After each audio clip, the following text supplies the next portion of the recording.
അസ്സലാമു അലൈക്കും വറഹ്മത്തുള്ളാഹി. അൽഹംദുലില്ലാഹ് വസ്സലാത്തു വസ്സലാമു അലാ റസൂലില്ലാഹ്.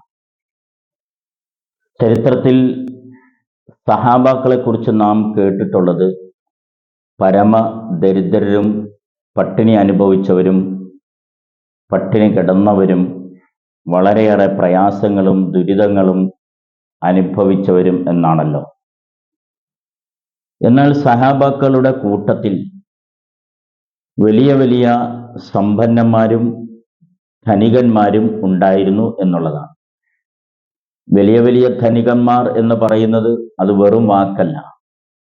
ഇന്ന് ഗ്രന്ഥങ്ങൾ വായിക്കുമ്പോൾ, സോഷ്യൽ മീഡിയ പരതുമ്പോൾ നമുക്കത് കൃത്യമായി ബോധ്യപ്പെടും.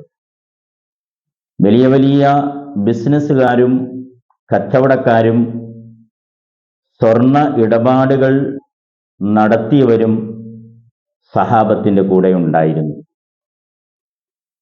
സഹാബാക്കളുടെ കൂട്ടത്തിൽ ഏറ്റവും വലിയ ധനികനായിരുന്നു മഹാനായ അബ്ദുറഹ്മാൻ ബിൻ ഔഫ് റളിയല്ലാഹു അൻഹു. ഇസ്ലാമിന്റെ തുടക്ക കാലഘട്ടത്തിൽ തന്നെ ഇസ്ലാം സ്വീകരിക്കുകയും ശക്തമായ നിലയിൽ ഇസ്ലാമിൽ അടിയുറച്ചു നിൽക്കുകയും വിശ്വാസം ദൃഢമാക്കുകയും ചെയ്ത കഥാപുരുഷനായിരുന്നു മഹാനായ അബ്ദുറഹ്മാൻ ബിൻ ഔഫ് റളിയല്ലാഹു അൻഹു. അദ്ദേഹം അള്ളാഹുവിന്റെ റസൂലിനെ ഒരുപാട് സ്നേഹിച്ചു, ഹൃദയബന്ധം പോലും സ്ഥാപിച്ചെടുത്തു. നബി തങ്ങൾ ജീവിച്ചിരിക്കുന്ന കാലഘട്ടത്തിൽ തന്നെ ഇസ്ലാമിന്റെ ശരീഅത്തിന്റെ നിയമങ്ങൾ പറഞ്ഞു കൊടുക്കാൻ മാത്രം വിജ്ഞാനം, അറിവ് അദ്ദേഹം സമ്പാദിച്ചിരുന്നു.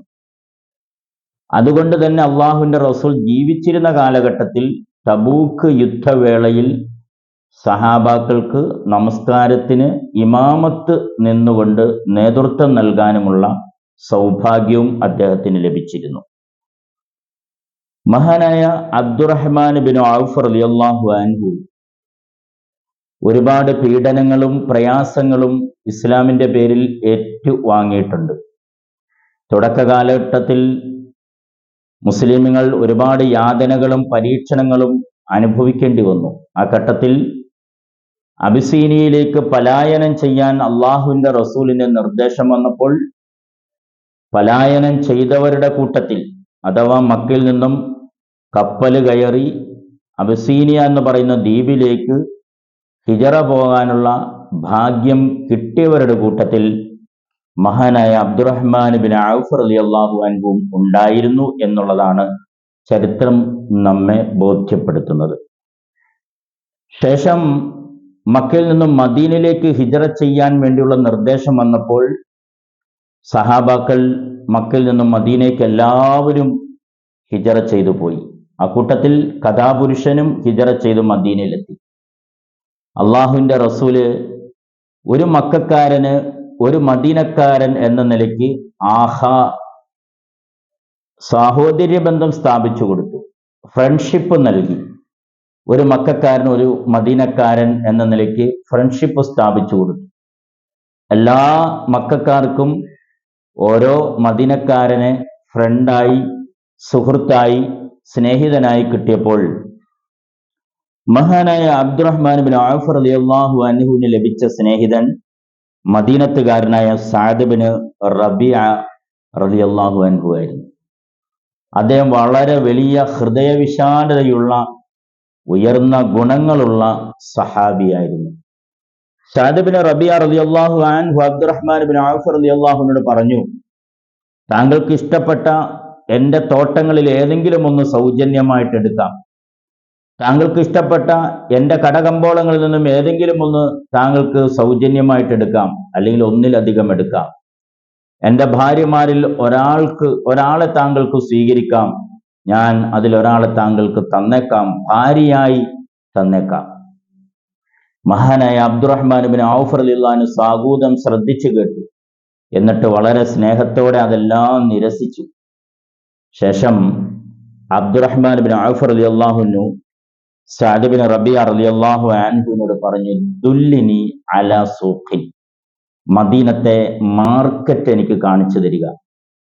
ഇവിടെ വലിയ വലിയ സ്വർണ്ണ കടകളുണ്ടെന്ന് അറിയുന്നു, വലിയ വലിയ കച്ചവടങ്ങൾ നടക്കുന്നുണ്ടെന്ന് അറിയുന്നു. ഇവിടെയുള്ള മാർക്കറ്റ് എനിക്ക് കാണിച്ചു തന്നാലും. സഅദ് റളിയല്ലാഹു അൻഹു അദ്ദേഹത്തിന് അവിടുത്തെ സ്വർണ്ണ മാർക്കറ്റുകൾ കാണിച്ചു കൊടുത്തു. ആ അർത്ഥത്തിൽ അദ്ദേഹം ആ മാർക്കറ്റിലേക്ക് ഇറങ്ങി, കഥാപുരുഷൻ ഇറങ്ങി പണിയെടുത്തു, കച്ചവടം ചെയ്തു, ഇടപാടുകൾ നടത്തി, ബിസിനസ് നടത്തി. പതുക്കെ പതുക്കെ പതുക്കെ പച്ച പിടിച്ചു തുടങ്ങി. ആ ഘട്ടത്തിൽ അദ്ദേഹം വിവാഹിതനായി. വിവാഹിതനായി എന്ന വിവരമറിഞ്ഞ പ്രവാചകൻ അദ്ദേഹത്തെ സബാഷ് എന്ന് പറഞ്ഞ് അഭിനന്ദിച്ചു. ശേഷം പറഞ്ഞു, താങ്കൾ താങ്കളുടെ ഭാര്യയ്ക്ക് എന്താണ് മഹറായി കൊടുത്തത്? കഥാപുരുഷൻ പറഞ്ഞു, ഞാൻ മഹറായി കൊടുത്തത് ഒരു കാരക്കക്കുരുവിന്റെ തൂക്കം വരുന്ന സ്വർണമാണ് എന്ന്. ആ കാലഘട്ടത്തിൽ അങ്ങനെ മഹറായി കൊടുക്കാൻ മാത്രമുള്ള സമ്പന്നന്മാരുണ്ടായിരുന്നോ എന്നറിയില്ല. പക്ഷെ അദ്ദേഹത്തിന് അത് സാധിച്ചു. ആരുടെയും സൗജന്യം പറ്റാതെ സ്വയം പണിയെടുത്ത് സ്വയം പര്യാപ്തനായി മാറുന്നതിന്റെ ലക്ഷണങ്ങളിൽ ഒന്നായിരുന്നു അത്. മഹർ അങ്ങനെയാണല്ലോ കൊടുക്കേണ്ടതും, മഹർ അങ്ങനെയാണ് നൽകേണ്ടതും. ശേഷം അള്ളാഹുവിന്റെ റസൂൽ പറഞ്ഞു അദ്ദേഹത്തോട്, ഔലിം വലോ ബിശാത്തിൻ, ആട്ടിറച്ചി അത് നൽകിക്കൊണ്ടാണെങ്കിലും താങ്കൾ വിവാഹ സൽക്കാരം നടത്തണം, വലീമ നൽകണം. ആ കാലഘട്ടത്തിൽ അത്രയും ഉയർന്ന ഭക്ഷണം നൽകിക്കൊണ്ടുള്ള വലീമ വളരെ വളരെ വിരളമായിട്ടാണ് ഉണ്ടാവാറുള്ളത്. പക്ഷെ അബ്ദുറഹ്മാൻ ഔഫ് റളിയല്ലാഹു അൻഹുവിന് സാധിച്ചു. കാരണം അദ്ദേഹം ഒരു കൊച്ചു പണക്കാരനായി മാറി തുടങ്ങി. അബ്ദുറഹ്മാൻ ബിൻ ഔഫ് റളിയല്ലാഹു അൻഹുവിന്റെ സമ്പത്തിനെ കുറിച്ച് നാം അന്വേഷിക്കുമ്പോൾ, പഠിക്കുമ്പോൾ, ഇന്ന് 21-ാം നൂറ്റാണ്ടിൽ എത്തി നിൽക്കുന്ന നമുക്ക് ബോധ്യപ്പെടുന്ന ഒരു കാര്യമുണ്ട്. ഇന്ന് വരെ, ഈ കാലഘട്ടം വരെ, ഈ നിമിഷം വരെ ഒരു പണക്കാരനും ഒരു ധനികനും അബ്ദുറഹ്മാൻ ബിൻ ഔഫ് റളിയല്ലാഹു അൻഹുവിന്റെ സമ്പത്തിന്റെ ആസ്തിയെ മറികടക്കാൻ സാധിച്ചിട്ടില്ല. 20 ലക്ഷം കോടിയോളം സമ്പത്തുള്ള ആസ്തിയുള്ള വലിയ പണക്കാരന്മാർ ഈ ലോകത്ത് ഇപ്പോൾ കടന്നുപോയിട്ടുണ്ട്. 2023, 2024 കാലഘട്ടങ്ങളിലൊക്കെ അത്രയേറെ ആസ്തിയുള്ളവരുണ്ട്. പക്ഷേ അതിൻ്റെയും എത്ര ഇരട്ടിയായിരുന്നു സഹാബിയായ അബ്ദുറഹ്മാൻ ബിൻ ഔഫ് റളിയല്ലാഹു അൻഹുവിന്റെ സമ്പത്ത് എന്ന് നിങ്ങൾ സെർച്ച് ചെയ്ത് നോക്കുക, പഠിക്കുക. അങ്ങനെ നമുക്ക് ബോധ്യപ്പെടുകയും ചെയ്യും. മഹാനായ അബ്ദുറഹ്മാൻ ബിൻ ഔഫ് റളിയല്ലാഹു അൻഹു കേവലം ഒരു പണക്കാരൻ മാത്രമായിരുന്നില്ല, ഒരു വിജ്ഞാനിയുമായിരുന്നു, യോദ്ധാവായിരുന്നു, നേതൃസ്ഥാനത്തെത്താൻ മാത്രം കഴിവുള്ള ആളായിരുന്നു. അതുകൊണ്ട് തന്നെ യോദ്ധാവ് എന്ന നിലയ്ക്ക് ആദർശത്തിൽ അടിയുറച്ചു നിൽക്കാനും ആദർശത്തെ നിലനിർത്താനും വേണ്ടി ബദറിലും ഉഹദിലും യുദ്ധക്കളത്തിലേക്ക് ഇറങ്ങി പോരാടിയിട്ടുണ്ട്. ഉഹദിൽ അദ്ദേഹം ഇറങ്ങിയപ്പോൾ, യോദ്ധാവായി പണിയെടുത്തപ്പോൾ, ഉഹദ് യുദ്ധത്തിൽ നിന്നും അദ്ദേഹത്തിന്റെ ശരീരത്തിൽ 20ഓളം മുറിവുകൾ, ആഴത്തിലുള്ളതും അല്ലാത്തതുമായ മുറിവുകൾ അദ്ദേഹത്തിന്റെ ശരീരത്തിൽ ഉണ്ടായിരുന്നു എന്ന് ചരിത്രം നമുക്ക് മനസ്സിലാക്കി തരികയാണ്. കൂടുതൽ അദ്ദേഹത്തെക്കുറിച്ച് പഠിക്കുക.